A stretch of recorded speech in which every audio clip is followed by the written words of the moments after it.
অনেক দল আছে তাদের নাকি ব্যাংকও আছে, তো বিএনপিতে কোনো ব্যাংক নাই। বিএনপির কোনো ব্যাংক আছে? বাংলাদেশের এটা জনমুখে প্রচারিত, এটা সবার জানা আছে তাদের নাকি ব্যাংক আছে।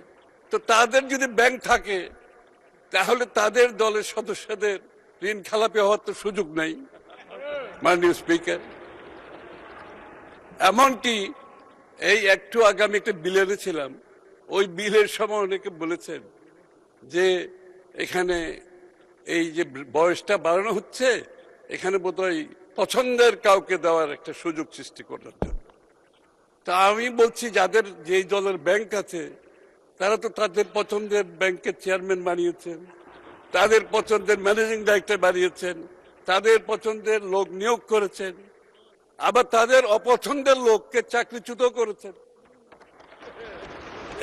এই কাজটা তো মাননীয় স্পিকার বিএনপি করতে পারবে না, সেই সুযোগও বিএনপির নাই।